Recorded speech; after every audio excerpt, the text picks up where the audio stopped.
Donc bonjour à tous les deux, bonjour Monsieur Charles Vuillet, bonjour Mani Rache. Nous sommes aujourd'hui dans le projet d'EPE pour une interview sur les mines en Australie. Et on va essayer de comprendre le système minier qui prend une place majeure dans ce pays.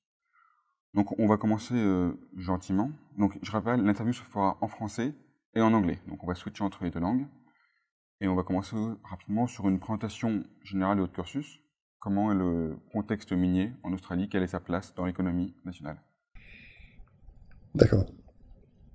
On vous laisse la parole. D'accord, ok. Merci beaucoup. Moi, je suis un ingénieur du Conservatoire national des arts et métiers. J'ai été formé à Paris. J'ai fait une formation d'ingénieur civil, géotechnique. J'ai travaillé en France jusqu'en 1995. Ensuite, je me suis marié avec une Australienne et je suis venu donc habiter en Australie. Donc ça fait maintenant depuis 1995 que j'habite en Australie. J'ai une parenthèse de 3 ans où je suis venu vivre à Toulouse pendant 3 ans pour des raisons familiales. Et donc depuis que je suis en Australie, depuis 1995, au début j'ai travaillé dans les fondations spéciales, mais même dans les fondations spéciales, je me suis retrouvé confronté au marché minier, à savoir que l'industrie minière, c'est l'industrie première en Australie. C'est l'industrie, en fait, c'est le moteur économique de l'Australie. D'accord? Et quasiment toutes les pans de l'économie, que ce soit l'éducation, que ce soit l'environnement, que ce soit si les problèmes de santé, tous les problèmes on va parler après, d'énergie renouvelable, de construction, de consultants. Et tout le monde travaille, ou plus ou moins, directement avec les mines. Et le premier gros marché qu'on a vu, c'était quand je travaillais pour les fondations spéciales. Donc, le premier marché qu'on avait eu, c'était en 96 et c'était avec BHP. C'était pour des fondations pour une usine dans le désert. Et donc, en fait, c'est souvent comme ça. Donc, finalement, je travaille pour une société de consultants qui sont spécialisés dans le traitement des déchets miniers, les bassins de résidus et la récupération d'eau. Et ce qui se passe, c'est que maintenant, je travaille avec eux que depuis à peu près 6 ans. D'accord.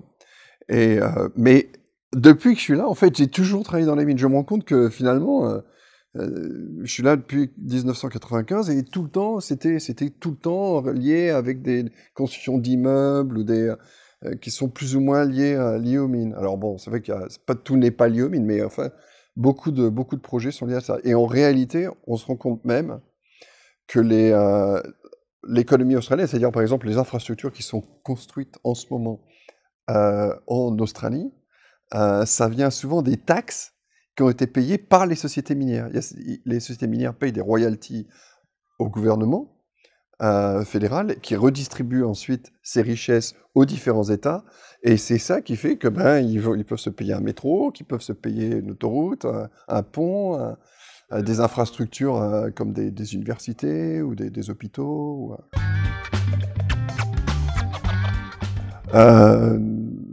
Plusieurs milliards. Je peux malheureusement pas en dire plus, j'ai pas les chiffres exacts. Mais par contre, c'est quelque chose qu'on doit pouvoir trouver sur les publications officielles, parce que le premier exportateur, là par contre je peux donner un certain nombre de chiffres, l'industrie exportatrice australienne, c'est le minerai de fer, c'est le charbon et c'est l'or. C'est les 3 premiers exportateurs. Et ça représente plus de 50% en fait. D'accord, des exports. Le reste après, c'est des services. Mais les premiers, et c'est l'agriculture aussi. L'agriculture exporte. Mais les premiers, c'est les mines. Donc la richesse première de l'Australie, c'est les mines. C'est un avantage et un inconvénient à la fois. Alors, donc, notre société, H.C. Williams, c'est leur spécialité, c'était leur spécialité pendant à peu près une 40aine d'années, ça a été donc de gérer, d'essayer d'optimiser les problèmes de la gestion des déchets miniers. Alors, ça vient de quoi un déchet minier? Un déchet minier, c'est en fait il y a les usines de traitement, d'accord? Les usines de traitement, ça transforme ce qu'on sort du sol en minerai. Mais la teneur en minerai, alors ça va dépendre par exemple pour tout ce qui est par exemple minerai d'acier, la teneur en acier souvent ça dépasse les 50%. Et par exemple pour l'or, c'est quelques grammes par tonne, quoi. C'est très petit. Donc la majorité, enfin jusqu'à maintenant, l'ensemble de ce qui arrive de la mine, d'accord, ce qui a été miné, d'accord, ce qui a été extrait de la mine, est concassé, d'accord, en petits morceaux. Et ensuite, quand c'est concassé, ça va dans une ligne de traitement, où donc il y a des procédés de flottation ou pour des chimiques. Alors il y a plusieurs systèmes, hein. C'est pas un spécialité, mais il y a plusieurs systèmes. Et là, à la fin, ils extraient le minerai, mais la majorité, c'est des boues contaminés. Et ces boues contaminés, on ne peut pas les rejeter dans la mer ou les rejeter dans les rivières. D'accord? Donc il faut et parce que c'est un problème pour l'environnement. Ça vraiment, ça affecte les communautés locales. Donc en fait, il faut que ça soit capturé dans un bassin de rétention. Donc il y a des bassins de rétention qui font, je ne sais pas, c'est des bassins qui vont faire peut-être 5 mètres sur 3 mètres 5 km sur 3 km de large, avec des digues qui vont faire peut-être jusqu'à 100 mètres de haut. Et donc, c'est une grande piscine et ils vident dedans ces boues. Mais alors, ce bassin, d'accord, ce bassin de rétention, il faut qu'il soit complètement imperméable pour pas que ces boues viennent contaminer l'environnement. Ah ben ça s'arrête jamais. C'est quelque chose qui est contaminé, c'est contaminé, hein. Je veux dire, après, ce qui se passe, c'est ce qu'on essaye, en fait, c'est de transformer ces boues qui sont avec une teneur en solide qui est relativement faible, ça peut aller à 30%. On essaye de consolider, c'est-à-dire de les amener à 50, voire plus pour cent, de façon à ensuite, une fois que c'est, si vous voulez, épaissi, il y a moins de chances d'infiltration dans le sol, par exemple. D'accord? Donc l'idéal, en fait, c'est de les transformer en terre, enfin comme de l'argile, raide en fait, d'accord. Donc ensuite, après ça, on met une couverture dessus pour éviter que l'eau s'infiltre dessus, et donc envoyer l'eau dans d'autres systèmes, mais à l'extérieur de ce bassin. Parce qu'en fait, ces bassins ensuite, il faut qu'ils résistent au temps, donc ça va durer 1000 ans, quoi. D'ailleurs, en fait, les calculs, c'est jusqu'à 1000 ans après la fermeture des mines, en fait. Parce que en fait, la mine, il y a un cycle, en fait. Il y a un cycle entre le moment où vous commencez à extraire les matériaux du sol, et ensuite, il y a le traitement, il y a l'usine de traitement, et ensuite, il y a la distribution, et la vente du minerai, enfin, du minerai ou des métaux à l'étranger, enfin, ou à l'industrie. Et après ça, une fois que la mine est vidée, en fait, il faut la fermer. Donc pareil, il y a il y a tout un tout un processus à mettre en place et il y a des règles très particulières pour la fermeture d'une mine. D'accord? Ça peut pas se faire n'importe comment. D'ailleurs, en fait, avant qu'une mine, av il y a un permis de construire pour une mine, en fait, d'accord? Donc il y a des plans qui doivent être comme pour une maison, il y a des plans qui doivent être soumis à une autorité. Et ensuite, cette autorité, elle va vérifier que vous cochez toutes les cases. Et la dernière case, c'est la fermeture de la mine. Qu'est-ce qui se passe à la fermeture? Et donc, il faut qu'il y ait un plan. Et en fait, ils récupèrent aussi ce qu'on appelle un bond. C'est-à-dire, en fait, il y a de l'argent il y a un fonds que la société minière qui sera bloqué, si vous voulez, pour assurer la fermeture de la mine en cas de défaut de la mine. Et qui c'est qui juge ce défaut de la mine? Pardon? Qui c'est qui va pouvoir dire là il y a un défaut ou pas un défaut? Alors non, c'est le défaut de paiement de la mine. C'est-à-dire, en fait, si une mine fait faillite, il y a un fonds, dans ce cas-là, qui a été bloqué pour pouvoir assurer la fermeture de la mine.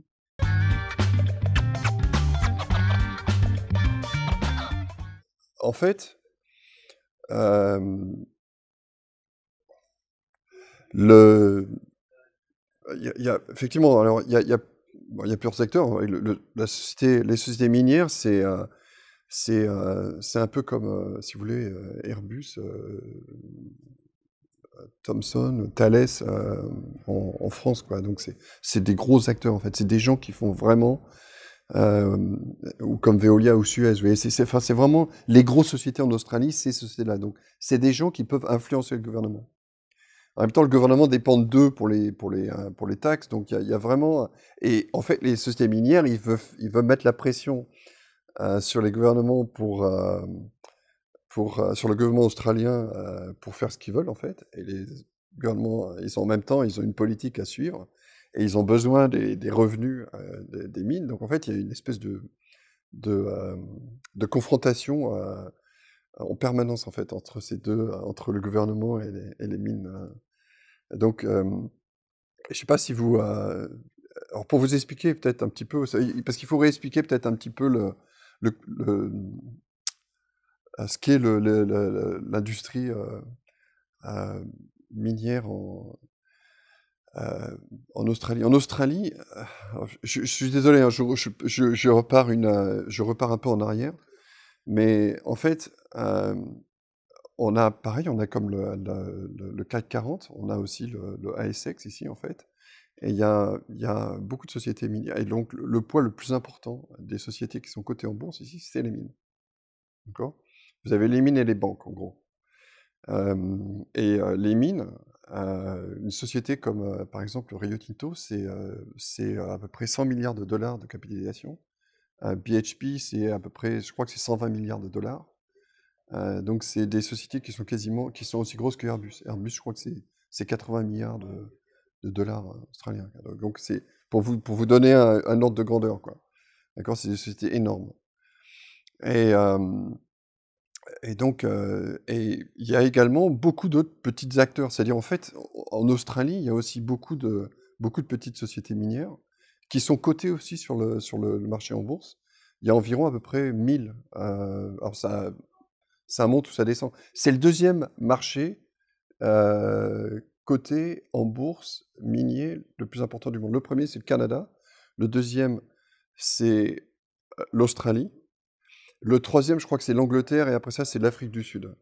Pour vous donner un peu après où se situe l'Australie. Et le Canada, c'est un peu plus gros que l'Australie, mais pas beaucoup plus. Les deux pays les plus gros du monde en termes de capitalisation boursière et activité financière aussi dans les mines, enfin, c'est l'Australie et le Canada. Le Canada, c'est un pays énorme, hein, d'accord, en termes de surface.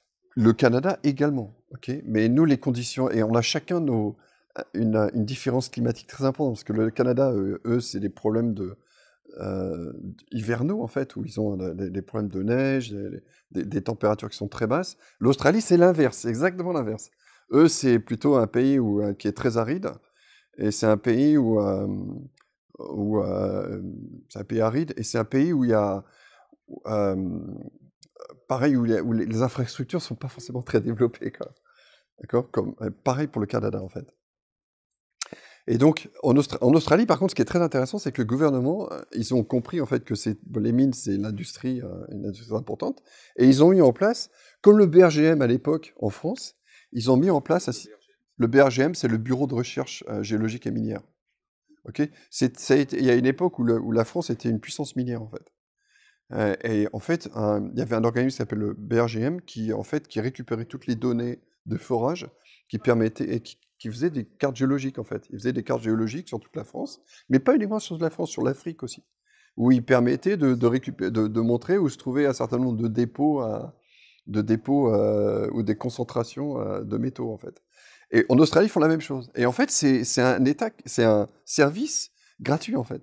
Donc, c'est-à-dire que tout le monde, quelqu'un qui veut monter une mine, il peut venir en Australie, il peut consulter les bases de données et voir où se trouvent des dépôts d'or, toutes les anciennes mines, tous les forages. Il faut les donner à cet organisme, d'accord? Et donc c'est ouvert, tout le monde peut le faire. Donc si vous voulez, par exemple, vous voulez ouvrir une mine, vous avez qu'à aller consulter les bases de données. Alors il y en a des milliers, pour pas dire des millions. Et là, vous pouvez regarder, bah, tiens, il y a une concentration, personne n'y a été. Tiens, là, il y a une concentration d'or. Par contre, c'est pas très super détaillé, donc il faut revenir, faire des forages supplémentaires. Mais ce que font les gens, c'est qu'ils mettent ils vont enregistrer une société, donc ils vont le mettre sur la ASX, ils disent voilà, on a trouvé un dépôt, et ils lèvent de l'argent pour faire des forages. Et alors, quelquefois, ben, ils deviennent millionnaires très rapidement. Ou alors, bon, vous perdez l'argent, mais vous perdez l'argent des investisseurs, donc c'est pas dramatique. Ça faudrait peut-être pas le... Il n'y a aucune loi qui encadre le forage dans la terre. Si, il y a des autorisations. Si, par contre, l'environnement ici, c'est super strict, hein. C'est en fait, l'environnement australien est très surveillé. Maintenant, ça ne l'a pas été tout le temps. Mais en fait, il y a des communautés aborigènes. Et en fait, il faut tenir compte du fait que ces gens-là, ils ont plein d'endroits qui sont sacrés. Et donc, il faut respecter tout ça. Donc, il y a toute une étude qui est liée avec eux. Et en fait, il y a toute une interaction entre le gouvernement et ces communautés, en fait, en ce qui concerne les développements de projets miniers, quoi. Parce que ces sociétés, maintenant, sont de plus en plus concernées par la façon dont, par la pureté de l'or. La pureté non seulement chimique, mais la pureté politique. D'accord? C'est très important. La pureté politique, c'est-à-dire, en fait, il faut que... Alors, en fait, des éléments de base, par exemple, c'est qu'il y a des pays en Afrique où il y a encore des mineurs, par exemple, enfin des mineurs, c'est-à-dire des enfants sous l'âge légal qui travaillent dans les mines. Et bien, ces torts-là, ils peuvent pas le vendre. Des sociétés comme des gens qui font du raffinage d'or n'achèteront pas l'or à ces sociétés minières.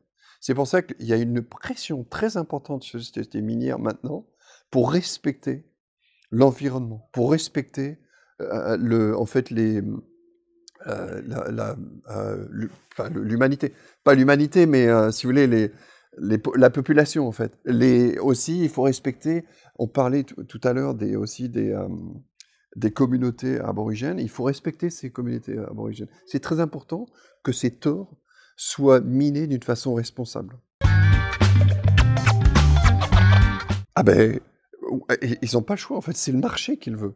Le marché le veut. Les investisseurs n'investiront pas dans une mine maintenant. C'est quasiment impossible pour un investisseur public d'aller mettre de l'argent dans une mine où les choses ne sont pas conformes. C'est quasiment impossible. C'était possible avant, maintenant c'est plus possible. Et en fait, des gens comme ces raffineurs, ils viennent en Australie, pourquoi?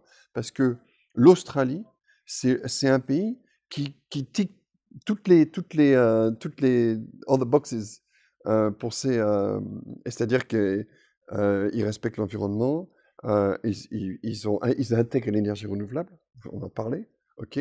Ils font attention à tout ce qui est sécurité, ils sont très à cheval sur les sécurités. Ça n'empêche pas les accidents, mais ils sont très à cheval dessus. La corruption, c'est un problème majeur pour les Australiens. Ils font très attention à ça. Et en fait, ils respectent la politique, ils respectent l'environnement, ils font attention à ce que l'eau est utilisée d'une façon aussi la plus, il n'y a pas de, si vous voulez, c'est la plus responsable possible. C'est-à-dire qu'ils récupèrent le maximum d'eau, en fait, le moins de pertes possible. Pareil pour l'énergie. Il faut minimiser l'impact, enfin le carbone ou le rejet de carbone dans l'atmosphère. Enfin, ils sont conscients de tout ça, en fait. Et à tel point que maintenant, les gens étrangers viennent chercher des métaux en Australie parce que ils respectent cet environnement. Donc, ils savent que tous les produits qu'ils vont fabriquer à l'étranger avec des métaux qui viennent d'Australie, ça a été fait de façon responsable. Donc, ils veulent que toute la chaîne, en fait, soit... En fait, on parle des blockchains en ce moment, en fait.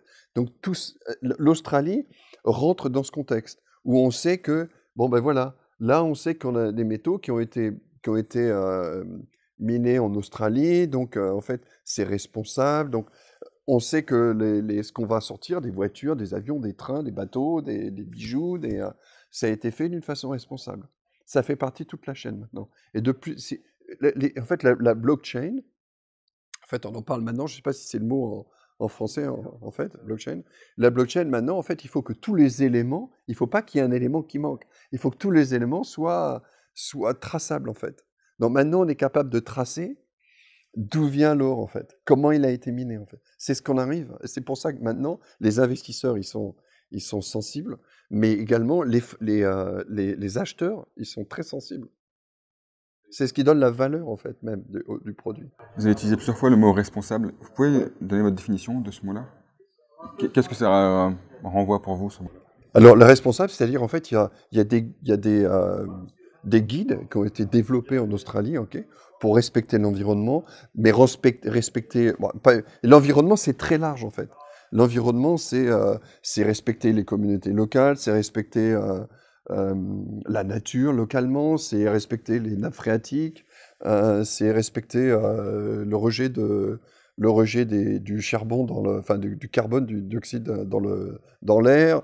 Enfin, c'est tous ces éléments-là, en fait. C'est respecter les universités, c'est respecter... Respecté selon les lois qu'impose le gouvernement ou selon des institutions plus grosses comme l'accord de Paris, par exemple? Oui, tout à fait, tout à fait, ouais, tout à fait. Ah oui, maintenant, c'est une industrie qui doit être... maintenant, il y a une bataille pour les sociétés minières pour prouver au marché qui respectent tout ce qui est normes soit internationales, soit nationales. Mais il faut savoir que les normes australiennes sont très importantes. Je voudrais peut-être toucher un tout petit mot aussi par rapport à votre question première, qui était de dire aussi, de parler un peu de l'avenir des mines ici. En fait, il faut savoir une chose, c'est que les Australiens, il y a beaucoup de sociétés minières qui se créent ici, en fait, d'accord, ok, qui aussi disparaissent aussi, mais qui se créent. Et parce que, en fait, les Australiens, enfin, les Australiens sont des gens qui sont aussi très pragmatiques, d'accord. Donc pour eux, il faut qu'il y ait un profit, il faut qu'ils gagnent de l'argent. Et ils gagnent pas d'argent, ils sortent du marché, d'accord. C'est très rapide, en fait. Donc ici, en permanence aussi, il y a un aspect très poussé enfin, sur le profit en fait des sociétés, sur créer des sociétés profitables. Non seulement, alors ils sont confrontés aussi aux règles, comme ce que disait Mani tout à l'heure, il y a des règles qui sont très strictes, mais il y a aussi, il faut qu'ils fassent du profit. Sinon, les gens investissent pas, d'accord? Ils sont très à cheval sur la réputation et tout ça. Et les sociétés minières australiennes, donc, ils ont un certain nombre d'avantages ici, notamment par exemple les mines de fer. Les mines de fer, alors il faut savoir aussi, une chose qui est très importante, c'est que le premier partenaire économique de l'Australie, c'est la Chine. D'accord? La Chine, ça a été très longtemps, et ça risque de changer, mais pour le moment, ça l'est toujours en fait. C'est l'usine du monde, d'accord? Eh ben, l'Australie, c'est eux qui donnent tous les métaux à l'usine du monde. Donc la Chine, c'est eux qui font la pluie et le beau temps en Australie, en ce qui concerne. Et comme l'Australie, c'est le premier exportateur, par exemple, de minerais de fer, mais tout ça, ça part en Chine. Donc si la Chine tout d'un coup arrête de produire, ben, l'Australie, ils ne vendent plus leur minerais de fer. Mais par contre, ici, c'est vrai que le minerai de fer, il est très facilement accessible. C'est des mines à ciel ouvert. C'est pas des mines souterraines. Donc le taux je crois que I think that the cost to produce the iron ore here, it's like $30 or FMG. No, it's even less than that in some places. Yeah. C'est $30 par tonne. Is that $30 per ton of iron ore? Yeah. Ok, c'est $30 la tonne à peu près pour produire de la. Ouais, ils ont des coûts très très bas. Et ils se battent en permanence. Il y a des grands. Moi, je me rappelle d'un. Alors, je vous dirai pas le nom de la société, mais il y a une société minière, et je pense que c'est pareil dans beaucoup de sociétés minières. Ils avaient des meetings, je crois que c'était tous les jours, où ils mettaient en avant qu'est-ce qu'ils avaient réussi à faire pour améliorer ou réduire les coûts de production. Il y a un accent très très fort là-dessus, en fait, en Australie. C'est très intéressant, quoi. Ils ont vraiment des... et alors, ils donnent des prix aux gens à tous les niveaux, hein. Ça va de la base. Ils sont très ouverts en termes de discussion de la base vers le sommet. Il n'y a pas de barrière, en fait. Vous allez avoir un chauffeur de camion qui va parler au CEO de STC. Ils ne sont pas du tout complexés là-dessus. Ils vont lui dire, mais étant là, on peut améliorer ça. Pourquoi on ne le fait pas? Donc, ils ont un avis sur tout. Les Australiens, c'est des gens ils sont très intéressants quoi, là-dessus.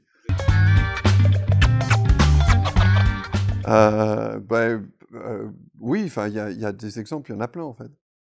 Mais il y a des études en permanence d'ailleurs qui sont faites pour trouver les goulots d'étranglement dans les process. En fait, les ingénieurs, comme Mani et nous-mêmes, en fait, c'est ce qu'on fait. On fait beaucoup ça en fait. Mais des exemples, par exemple, En ce moment, ils ont développé, par exemple, des camions sans chauffeur. Donc c'est dommage pour les chauffeurs de camions. Mais en fait, maintenant, donc, ils ont des cycles de camions qui tournent en permanence. Et donc, tout est optimisé à partir de machines. Alors, il y a des sociétés comme Dassault Systèmes, en fait, qui est une boîte française, qui, eux, assistent des sociétés minières pour développer, pour optimiser complètement l'outil de travail. Et en fait, en permanence, ils regardent, ils voient les outils d'étranglement. Par exemple, un exemple, j'en avais parlé d'ailleurs, enfin, c'était avec un Français d'ailleurs, mais je ne dirai pas les noms et tout ça, mais il m'avait dit, en fait, il y avait un goulot d'étranglement. Quelque part, ils n'arrivaient pas à amener suffisamment de matériaux dans les usines de traitement, je crois, en fait. Et en fait, ils avaient fait une étude, ils avaient trouvé en fait que c'était au niveau de la maintenance. La maintenance, je sais pas, ils perdaient 2 heures à chaque fois au niveau de la maintenance. Et donc, je sais pas, parce que peut-être il manquait un camion. Voilà. Et donc, ils avaient rajouté, alors ils avaient réorganisé la maintenance un petit peu mieux de façon à ce qu'il n'y ait plus du temps mort. Et donc, ils gagnaient 2 heures à chaque fois. Et ça, et de plus en plus maintenant, en fait, le profit des sociétés a baissé maintenant parce qu'il y a beaucoup de concurrence en fait dans le monde entier au niveau de la production de l'acier, pas de l'acier, mais du minerai. Et en fait, tout se compte en centimes maintenant. Donc en fait, même 2 heures pour une société qui a un chiffre d'affaires je sais pas, 40 millions de dollars ou 200 millions de dollars, c'est très important. Donc ils sont en permanence en train de mesurer en fait tous les aspects de la mine. C'est pour ça que je vous disais en fait tout à l'heure, je prenais comme comparaison aussi l'industrie aéronautique. C'est en fait maintenant tout devient très très compliqué en fait. Ils ont des capteurs partout pour analyser en permanence comment performe leur outil de travail en fait. Mais du coup, s'il n'y a plus de chauffeurs, vous n'avez pas peur que la population locale soit moins en faveur des mines? Alors, ça c'est un problème. Oui, effectivement, il y a un problème, mais dans le monde entier, c'est pas uniquement en Australie en fait, hein. Même au Chili, au Pérou, c'est la même chose en fait. Les mines veulent automatiser toutes leurs mines. En fait, ce qu'ils voudraient, c'est quasiment enlever l'aspect humain de la mine, mais ils peuvent pas parce que s'ils le font, effectivement, ça affecte la population locale. Ils peuvent pas affecter la population locale. Alors, ce qui se passe maintenant, en fait, c'est qu'il y a un changement, et en fait, c'est quelque chose auquel on est confronté en permanence. Et là, c'est ça, on touche au système éducatif, qui est aussi un aspect très important de la mine. C'est que maintenant, il faut être sûr que les universités forment des ingénieurs qui vont pouvoir s'intégrer dans ce système-là. C'est-à-dire que maintenant, c'est sûr, vous n'allez plus avoir un chauffeur de camion. Par contre, vous allez avoir une personne qui va être dans une petite, qui va être dans un bureau qui sera peut-être placé ici, qui va depuis ici contrôler le camion. D'accord? Donc en fait, lui, il sera capable d'accélérer ou de réduire, de dire, bah, tiens, attention, là, j'ai un problème, de voir aussi que j'ai un problème de moteur ou la boîte de vitesse qui va lâcher, donc il va falloir qu'on planifie, donc il va travailler avec. Maintenant, de plus en plus, on arrive dans un monde digital. D'accord? La mine se digitalise. Les mines, elles influencent le programme des écoles? Ah bien sûr, tout à fait, tout à fait. Il faut d'ailleurs. Parce que si l'université ne parle pas à la mine, ben, l'université va former des ingénieurs qui ne seront pas adaptés à la mine, et donc la mine ne pourra pas les utiliser. Ah, effectivement, si on arrive avec des gens, des chauffeurs, des gens ils savent faire le chauffeur, on n'a plus besoin de chauffeurs. Enfin, il y a des mines maintenant, il n'y a plus de chauffeurs. Et par contre, il faut que ça soit quelqu'un qui soit capable de piloter un camion depuis une location, depuis, par exemple, un bureau qui va se situer je sais pas, peut-être à Singapour ou à Sydney. À Sydney, il va piloter un camion qui sera dans les mines de Western Australia, dans une zone complètement isolée. D'accord? Donc, maintenant, il faut former des gens qui vont comprendre comment on pilote en fait, c'est à piloter un camion. Comme pour les pilotes des avions comme Airbus. Maintenant, c'est des informaticiens, les gens, en fait. C'est des pilotes d'avion, mais c'est aussi des informaticiens. Ben, c'est pareil, les pilotes de camions, maintenant, ou les conducteurs de camions, il faudra qu'ils deviennent en plus des informaticiens. Il faut former des gens ensuite qui vont comprendre l'industrie, enfin tout ce qui est digitalisation. Par exemple, comment on va récupérer les données des bases et qu'est-ce qu'on va faire avec ces données, comment on va les traiter, comment les interpréter. En fait, ça devient de plus en plus un métier qui est lié à la digitalisation de l'industrie, quoi, de l'industrie minière. Pareil pour les avions Airbus. C'est pareil en fait. Vous avez maintenant plein de gens, c'est des informaticiens. C'est des gens qui vont être capables de monter un réseau. Il faut monter un réseau maintenant dans une mine, un réseau informatique. Ça devient de plus en plus la problématique. It's a theory, but I think I'm not fully qualified to make this comment. I'll just say it anyway, see what comes up. But I think what you'll find in all these things is there's different factors that drive this. One is social factors are driving some of this decision making of whether you want to go to carbon-related energy products or whether there's some other renewables. But the collapse is very much a price-driven thing. If something is needed bad enough, there's enough resource out. There is a resource out there. It's just the cost of getting that resource out. So if there's a shortfall, the prices are going to go up, and you'll find some of the ones that were uneconomic yesterday will become economic today. So there's always going to be this fluctuating roles of all these things that I think we've seen in the iron ore and coal industries in the recent past, where there's demand was so high, the prices have skyrocketed. Demand goes down. It's not that we've run out of iron ore, but as time goes on, and if you look at all the mining industry itself, our grades are getting lower and lower because we mine the richer grades. So as demand's picked up, we've mined more, but the lower sub-economic ones become more economic because the prices have gone up. There's a demand for it. So there's the belief of collapse, in my view, it could happen centuries down there, but in our sort of time frame, the collapse is not necessarily as we feel that it's going to run out. It's more the case of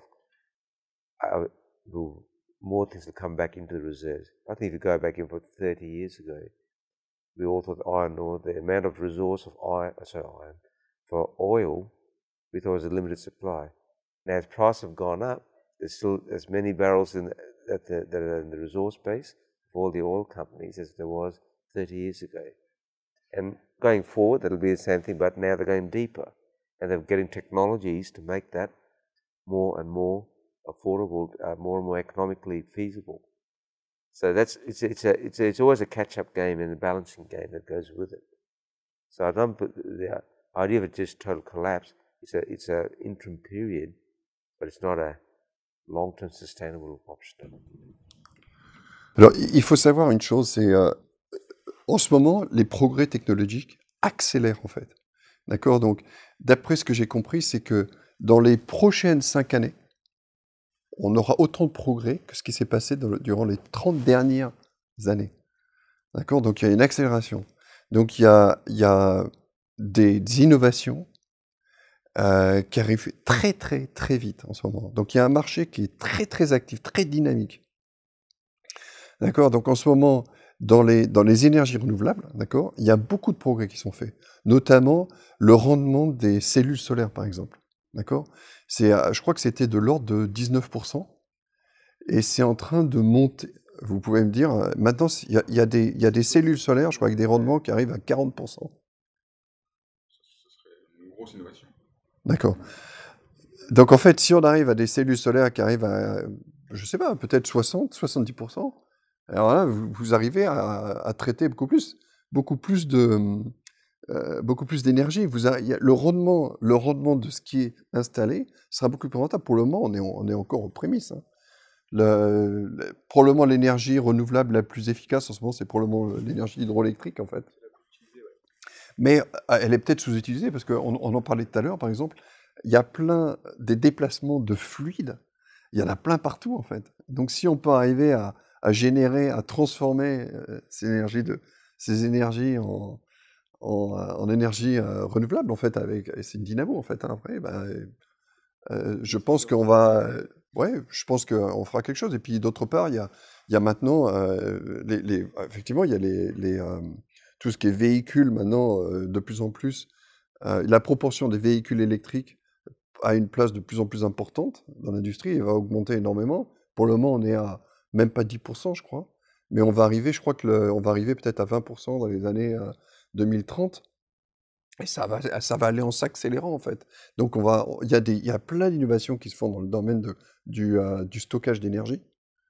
Et en ce moment, alors les mines, ben, il y a beaucoup de lithium, de cobalt, du graphite, le nickel et tout ça. Et donc là, il y a un effort très important qui est fait là-dedans. Et beaucoup d'universités en ce moment sont en train de travailler pour trouver des nouveaux systèmes. Et à mon avis, tout ça, c'est aussi, bon, il y a la politique, mais aussi il y a l'aspect économique en fait qui est très important. Il y a un gain à faire. Les gens s'engouffrent là-dedans. Regardez les constructeurs automobiles. Il y a des constructeurs automobiles, ils voient le vent tourner.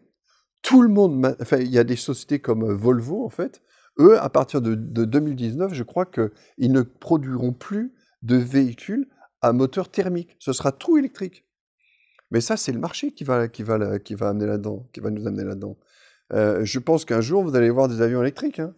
Ça se fait déjà, en fait, mais c'est pas encore à une échelle suffisamment importante. Mais on y arrive, en fait. On arrive à des changements énormes, en fait, dans ce marché. Donc, moi, il y a une inventivité en ce moment qui est très forte, même au niveau asiatique, hein. La Chine, en termes d'énergie renouvelable, ils avancent très, très rapidement, hein. Et donc, en fait, je pense qu'au contraire, on va créer un marché. Et vous parliez avant enfin, je crois que vous êtes dans l'économie en fait des marchés. C'est un marché qui fait exploser ça. Oui, c'est la bonne pioche. Enfin, hein, ouais, non mais on vend l'énergie quoi. C'est vrai que c'est un marché, c'est un marché ça sera un marché d'avenir, hein, ça va être très intéressant, quoi. Et une question aussi, en ce moment, beaucoup de politiques, beaucoup de personnes disent que la solution, c'est le recyclage, qu'il faut qu'on recycle, etc. Du coup, pour les mines, c'est plutôt un marché qui va se développer, qui va être pas bon pour le marché minier. Parce que si on recycle, c'est-à-dire qu'on n'utilise pas des nouvelles ressources, et du coup qu'on va pas miner ces nouvelles ressources-là. Du coup, c'est une part du marché qui disparaît. Comment les mines se positionnent vis-à-vis de ce nouveau marché émergent? Alors, pour le moment, ils en sont conscients. Il y avait une présentation qui était très intéressante l'année dernière avec quelqu'un qui s'appelle Michel H. Alors, il faut savoir que les sociétés minières, de plus en plus, ont maintenant tous des Chief Innovation Officers. Et en fait, donc, c'est des gens au sein de ces entreprises qui sont chargés en fait de tout ce qui est innovatif. Et elle nous avait dit que Apple avait décidé, je crois, pour les nouveaux Apple, qui ne seraient plus construits à partir de métaux qui proviendraient de mines, mais qui seraient en fait recyclés, en fait. Et donc, ils en sont très conscients de ça. Et il y a déjà des sociétés minières, alors c'est un peu au début, en fait, des minières qui font les deux. À savoir, ils ont des mines normales, mais aussi, maintenant, ils commencent à investir dans tout ce qui est recyclage. Et je crois qu'il y a une autre société qui est dans ce système-là, c'est une société française, qui s'appelle Eramet. Aussi, je crois qu'ils font du recyclage. En fait, je suis pas sûr, faudrait que je parle avec eux, en fait. Et il y a également des sociétés comme tout ce qui est raffineur aussi, ils ont aussi. Donc effectivement, les sociétés minières, ils vont pas voir ça comme un, comme une entrave, comme un frein. En fait, ils investiront dans ce, parce qu'après tout, c'est des gens qui sont très forts en termes de récupérer des métaux qui viennent du sol. Donc maintenant, si ça vient de tout ce qui est les e-waste, c'est pareil, hein, après tout, c'est un traitement qu'on casse, c'est le même process. C'est un process avec pas mal de similarités. Donc en fait, ils transformeront. Mais à mon avis, il y a quand même aussi, c'est quand même encore très cher, hein, je crois, essayer de récupérer des métaux dans les e-waste. Et puis il y a plein de e-waste qui sont encore chez les gens, c'est difficile à récupérer. C'est pas encore rentable en fait. Il y a des progrès à faire dedans, quoi. Et c'est encore quand même moins cher d'aller miner. Il y a encore des réserves de cuivre qui sont très importantes. Par contre, il y a encore beaucoup d'efforts d'exploration à faire.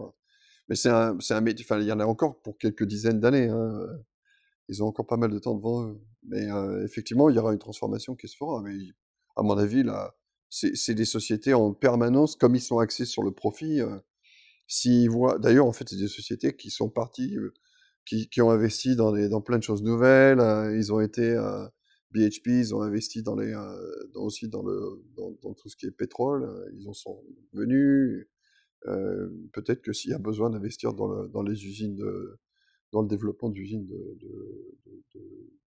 d'énergie nucléaire, peut-être qu'ils le feront. Enfin, là, alors, par contre, c'est complètement, c'est vraiment, là, il y a pas de, j'ai aucune idée de ce qu'ils veulent faire, mais c'est des sociétés qui s'adaptent au marché. Ils sont très très adaptables.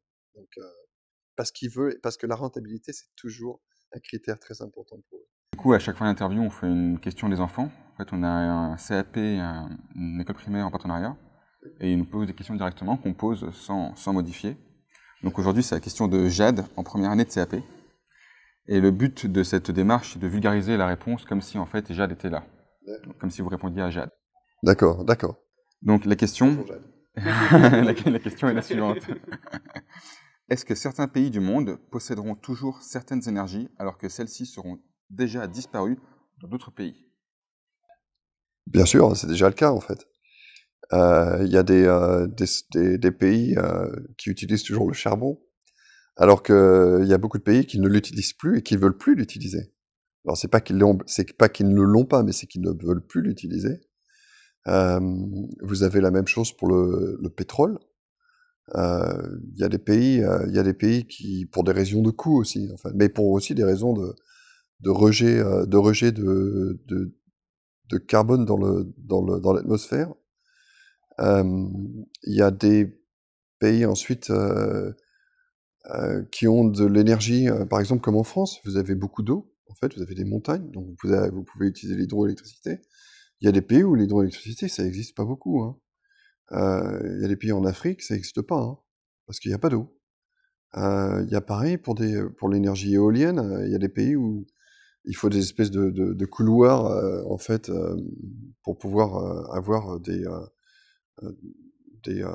zones venteuses, mais il y a des pays où c'est des plaines, il y a rien. Il y a des pays qui ont beaucoup de soleil, il y en a des pays où il n'y en a pas. Vous allez par exemple aller voir des pays comme la Suède ou la Norvège, et pendant 6 mois ils vont avoir du soleil, pendant 6 mois il n'y a plus de soleil. Alors ça va être alternatif. Il y a des pays où le froid est un problème. Le Canada par exemple, pareil, l'énergie hydroélectrique, à mon avis ça doit marcher vachement fort au printemps, mais après ça, ça n'existe pas en hiver, parce que tout est gelé. Il y a des pays aussi pour des raisons environnementales, et on revient au problème du rejet du carbone dans l'air en fait. Pour des raisons environnementales, ils mettent des lois qui fait que c'est plus accessible. Par exemple, au niveau de l'énergie, enfin au niveau de l'accès au... Alors c'est pas pour le solaire, mais plutôt l'accès aux ressources d'eau, qui est un autre problème qui est très très important. On en a peut-être pas beaucoup parlé en fait. Par exemple, des pays comme le Chili, où ils ont des nappes phréatiques. Toutes les sociétés minières se trouvent dans le sommet des montagnes, en fait. Et en fait, les populations locales, même à 4000 mètres d'altitude, il y a des gens avec des troupeaux, comme dans les Pyrénées. Et en fait, ces gens-là, ils ont besoin d'eau. En fait. Mais les mines aussi, ils ont besoin d'eau. Et le gouvernement a interdit aux mines de pomper dans les nappes phréatiques pour que, en fait, les sociétés locales puissent survivre avec leurs troupeaux. Sinon, ils meurent. Et donc, en fait, les sociétés minières, ils ont remplacé ça par des stations de désalinisation qu'ils ont mis au bord de la mer. D'accord. Et alors, ça leur coûte beaucoup plus d'argent, parce qu'une station de désalinisation, ça peut coûter $1 milliard, donc, ou d'euros. Et donc, ils vont mettre en place ces stations, et ensuite, ils vont pomper l'eau jusqu'au sommet de la montagne, à 4000 mètres d'altitude, ça coûte très cher aussi, pour amener de l'eau dans la mine, pour qu'ils puissent procéder au traitement des minerais. Mais quand on fait ça aussi, ça affecte les populations locales, c'est-à-dire qu'ils vont se retrouver avec des concentrations de sel beaucoup plus importantes localement, qui vont affecter les pêcheurs. Donc en fait, effectivement, tout ça, c'est une énergie qui est très, très fragile en fait. Mais en fait, tous les gouvernements, ils sont impactés par cet environnement qui est très fragile. Et donc, effectivement, ça influencera à l'avenir la façon dont ces sociétés vont gérer l'accès ou la distribution d'énergie. Et peut-être que ça peut entraîner des conflits géopolitiques, non?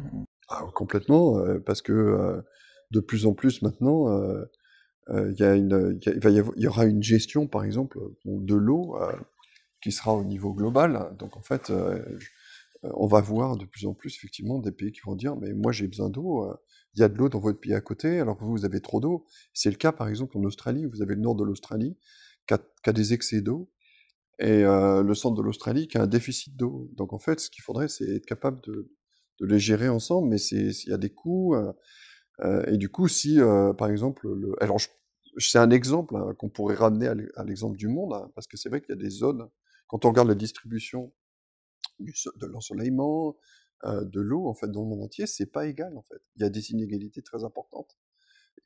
Même des ressources, enfin, où se trouve l'uranium, où se trouve le charbon, le lithium, le cobalt, enfin, tous ces éléments qui rentrent en fait, dans la chaîne de la production d'électricité, en fait, d'énergie, en fait, sont inégales. Donc, il y a un moment où par exemple, en ce moment, il y a une très forte poussée démographique en Afrique, et c'est là où il y a des disparités les plus importantes au niveau distribution de richesse et distribution ou accès, si vous voulez, également à l'énergie. Donc, en fait, il va falloir qu'il y ait une espèce d'organisme international qui pourra réguler en fait cette distribution. En fait, qui pourra dire, mais attention, vous avez des excès d'énergie. Il y a des gens qui vont dire, mais non, il va y avoir des problèmes politiques en disant, ben non, nous on ne distribue pas ce pays parce qu'on a un problème avec eux à tel ou tel niveau. Donc, il faudrait qu'il y ait un régulateur un jour qui puisse dire, bah tiens, en fait, il va falloir qu'on mette en place une personne qui va dire, bah tiens, on va vous aider à produire plus d'énergie, mais cette production d'énergie, vous avez un excès d'énergie que vous pourrez redistribuer dans d'autres zones. Alors, ça sera peut-être économique, hein, mais en fait, il faudra qu'il y ait comme une organisation mondiale du commerce, comme ça, qui ait plus de poids pour permettre une distribution plus juste de l'énergie dans le monde. Merci beaucoup. Oui, je vous en prie, c'était un plaisir. C'est vraiment très sympa.